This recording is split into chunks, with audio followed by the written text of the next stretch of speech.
and thank you for coming. I'm glad that you came here to share this night with us, make it a happy occasion for Carrie and Jeremy. I want to thank the beautiful girls and the guys for making this all happen. I got your back. And a special thanks to Dave and Rita and Dan and Deb that helped put this all together and make it work. Hope you all had a great time tonight. And I'm really happy to see you all. I live in Florida, so I don't see a lot of you a lot, but I love you all and have a good time. Let's get this party started.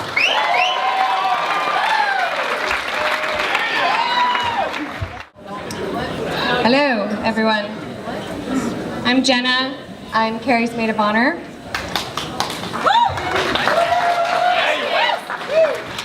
I have so many stories I'd like to share, but I'm gonna try to keep this semi-painless, at least for everyone else but the bride. Well, I'm gonna make it painless for you, painful for you. Carrie and I have a lot in common. We both love to travel. In Los Angeles, we shared a flea-infested apartment together. She made me stepmother of her cat, and I saved a dying pigeon because she begged me to drive it to the animal hospital. In San Francisco, we shared the top bunk in a rowdy hostel. Could have been fleas there as well, I'm not sure. We ate inappropriately shaped cookies in Castro. In Phoenix, Jeremy spun me around the dance floor as I was dressed in Carrie's flannel and showed me what a real rodeo is like. Another thing I have in common with Carrie is that we are both fiercely competitive. Years ago at another wedding, when Jessie Smith became Jessie Sampson, we naturally argued over which of us would be the last woman to relinquish their precious last name. So tonight, we're not only celebrating this attractive union, but also the loss of a ducat. Yes, it's true, but don't worry, folks. I mean, I can hardly make eye contact with anyone in the audience who isn't a ducat. They're multiplying like rabbits. I believe there's some here that are still in the womb. So, you know, soon I can only assume there'll be a ducat world domination. Yes, I wrote down ducat world domination. It's in this, but I digress. So tonight we lost a ducat, but we gained an Aughenbaugh.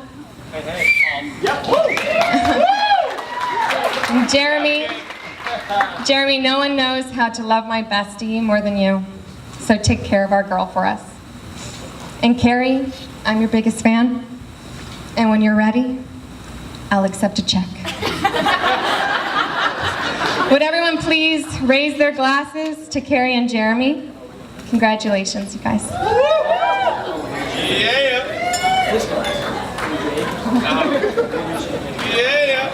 Okay. All right, Jim, you're up. Oh, my name is Jim. Jim.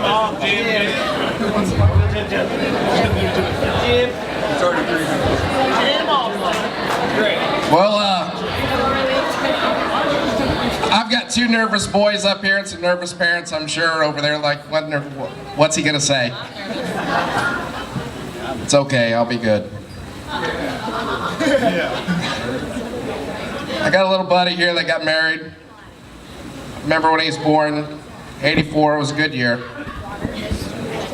I had a little buddy that watched little Kenny Battle and Nick Anderson play Illini basketball.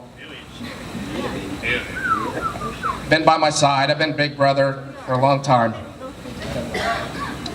Now I'm a big brother to Carrie. Couldn't be happier.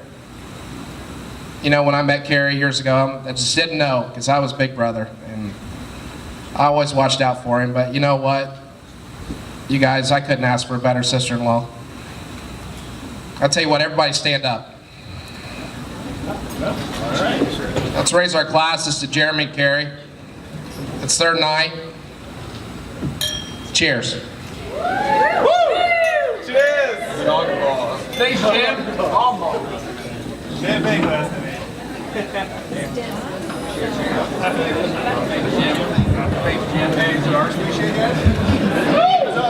We just passed. It's not done yet. It's not over. So I'm actually going to talk about both of these lovely little gems up here. Do it. I'm probably going to embarrass myself a little bit more than anybody else, but it's normal. So the first time I met Jeremy was about 5 years ago at a party at Carrie's house in Bloomington. At this time I had just had my son Gavin about 3 months prior. Don't start yet, Jeremy, it's gonna get worse. So when I got invited to a fancy party at Carrie's house, I was a little bit nervous about putting on a dress for the first time after having a child. And he was large, so, you know. Needless to say, I donned my very best Spanx and party dress and headed over to meet Carrie's boyfriend for the very first time.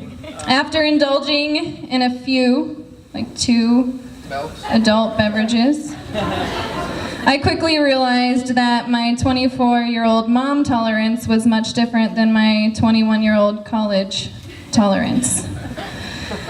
So, my most shining moment came the next morning when I was awoken in Carrie's room, fully clothed, which is a good thing, but not in my party dress, and most certainly not in my Spanx. Unfortunately for Jeremy, he was the target of my inebriated stupor and had the extreme pleasure of not only removing my clothes so that I might sleep comfortably, but also peeling off the embarrassingly tight, shape-shifting layer of Spanx that I had worn. What a way to meet your best friend's boyfriend for the first time.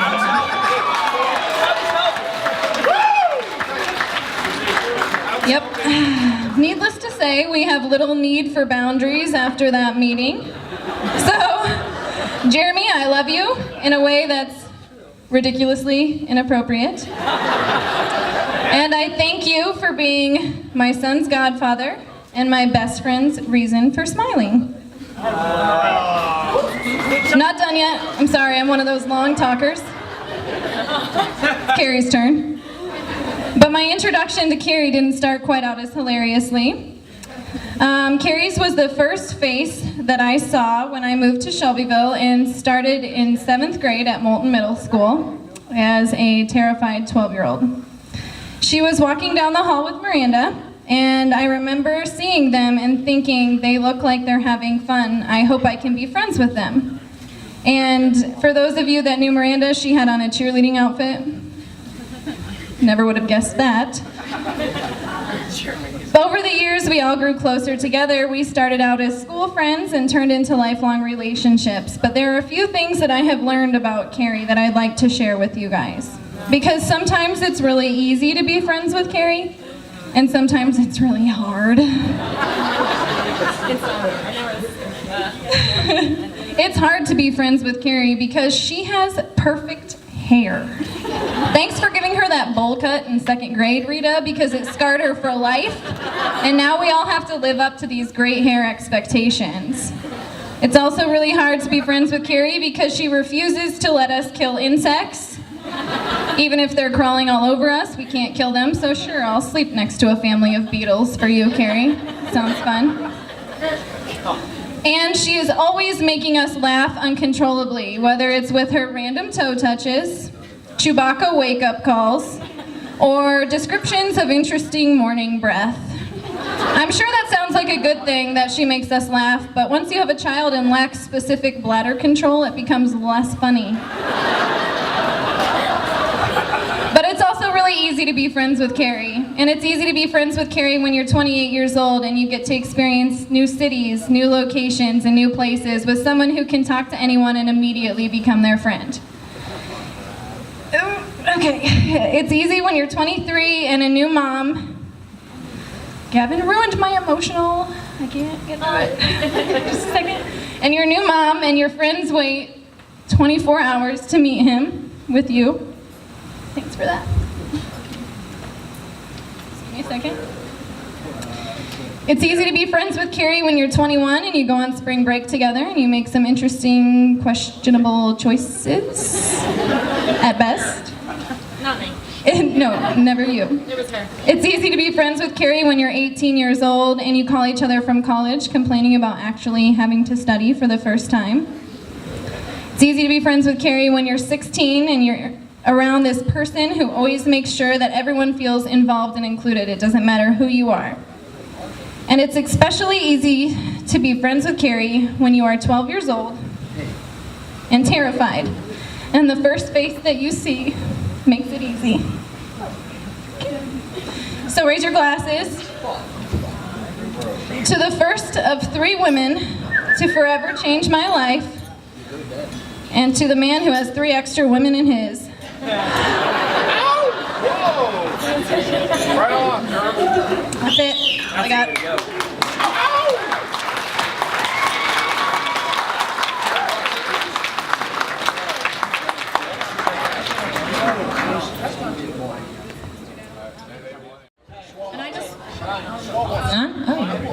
And I just want to say thank you. Wait, Rye.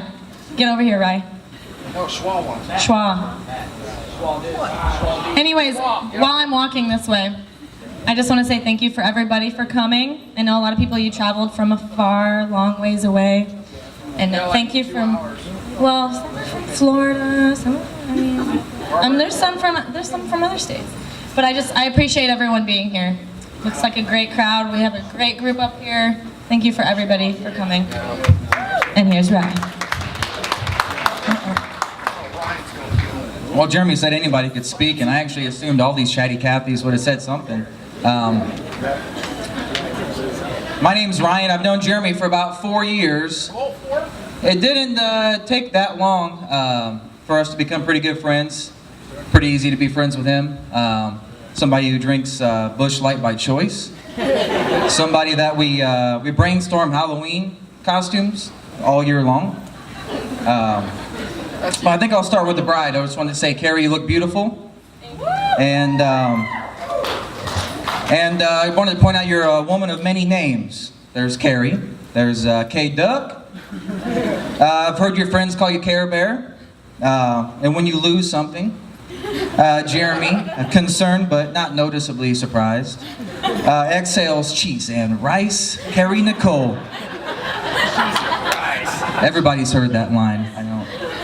Now you're Mrs. Aughenbaugh, and that name's strong, and I think it fits you well.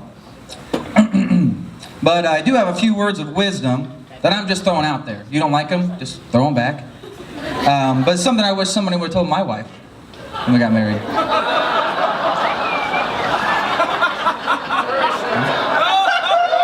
Hey, it's no secret that marriage brings new responsibilities, and here are a few that I think you should consider. Carrie, from now on, you should never argue or disagree with Jeremy. Yes. He's now the head of the family. Yes. Yeah. Remember, you're a queen in his castle. I'm liking this one. Be expected to keep your hair and makeup done at all times. And dress in a way that pleases Jeremy. Cook his requests for meals. And encourage him to go out with his friends often. Do these simple things and your marriage will be filled with happiness. I'm just saying.